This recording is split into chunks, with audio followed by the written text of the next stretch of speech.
दिल्ली सरकार ने 41 वर्ग किलोमीटर एरिया को घोषित किया वन क्षेत्र। अब दिल्ली में अवैध अतिक्रमण पर लगेगी कोई रोक या फिर राजधानी में जारी रहेगा सरकारी जमीन पर कब्जा कर अवैध न्यू निर्माण करने का यह सिलसिला। नमस्कार, मैं पल्लवी शर्मा, आप देख रहे हैं अमन न्यूज। राजधानी दिल्ली को प्रदूषण से बचाने और पर्यावरण को प्रभावी रूप से मजबूत करने के लिए दिल्ली सरकार ने एक महत्वपूर्ण कदम उठाया है। मुख्यमंत्री रेखा गुप्ता के मुताबिक सरकार ने दक्षिणी रिज क्षेत्र के करीब 41 स्क्वायर किलोमीटर क्षेत्र को आरक्षित वन क्षेत्र घोषित करने का निर्णय लिया है। मुख्यमंत्री रेखा गुप्ता का कहना है कि अब हमारी सरकार ऐसे वन क्षेत्रों की खाली जमीनों पर देसी पेड़ लगाएगी ताकि जमीन को उपजाऊ बनाया जा सके, साथ ही पर्यावरण को भी मजबूती मिले। रेखा गुप्ता का यह भी कहना है कि हमारी प्राथमिकता है कि दिल्ली को प्रदूषण मुक्त, हरित और संतुलित वातावरण वाली आधुनिक राजधानी बनाया जाए। दिल्ली सरकार के पर्यावरण मंत्री मनजिंदर सिंह सिरसा का भी बयान सामने आया है। उन्होंने कहा है कि हमारी सरकार का यह निर्णय राजधानी के प्रदूषण को कंट्रोल करने में प्रभावी रूप से भूमिका अदा करेगा। वहीं सीएम ने पिछली सरकार पर हमला भी बोला है। दिल्ली सरकार ने कहा है कि इस मामले में पूर्व सरकार पर सवालिया निशान खड़े किए हैं। मुख्यमंत्री रेखा गुप्ता ने जानकारी दी है कि राजधानी के रिज क्षेत्र को करीब 20 साल से लावारिस मान लिया गया था।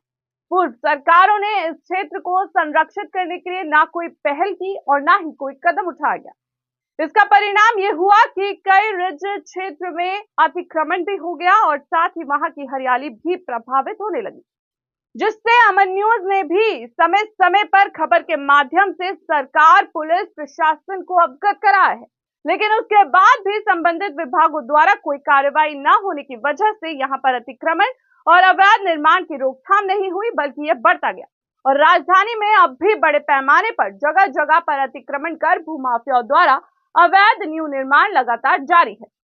बहरहाल दिल्ली की मुख्यमंत्री का कहना है कि हमारी सरकार ने शुरू से ही दिल्ली के पर्यावरण और हरियाली को सुरक्षित और उसमें इजाफा करने की प्रतिबद्धता दिखाई थी और इसके लिए लगातार बैठकें और विभिन्न विभागों के बीच समन्वय बनाया भी जा रहा था। परिणाम ये निकला कि हमारी सरकार ने महत्वपूर्ण निर्णय लिया। मुख्यमंत्री रेखा गुप्ता के मुताबिक भारतीय वन अधिनियम 1927 के अधीन दक्षिणी रिज के करीब 41 वर्ग किलोमीटर क्षेत्र को आरक्षित वन क्षेत्र घोषित करने का यह निर्णय अब लिया गया। उन्होंने कहा कि सरकार का यह निर्णय दिल्ली की हरियाली को प्रभावी रूप से सुरक्षित रखेगा। मुख्यमंत्री रेखा गुप्ता के अनुसार बीते वर्षों में रिज क्षेत्रों की उपेक्षा और अतिक्रमण के कारण हरियाली को जो भी क्षति पहुंची है, उसे दिल्ली सरकार गंभीरता से पुनर्स्थापित करने के लिए प्रयास करती रहेगी। दिल्ली सरकार ये मानती है कि पर्यावरण संरक्षण कोई वैकल्पिक नीति नहीं है, बल्कि जीवन रक्षा की अनिवार्य जिम्मेदारी है। अब देखना होगा कि दिल्ली सरकार के इस फैसले के बाद राजधानी में प्रदूषण और अवैध अतिक्रमण कर अवैध निर्माण पर कोई रोक लगती है या फिर इस फैसले से कोई बदलाव नहीं आता है। फिलहाल के लिए इतना ही। देश और दुनिया की बड़ी खबरों से जुड़े रहने के लिए आप देखते रहिए अमन न्यूज।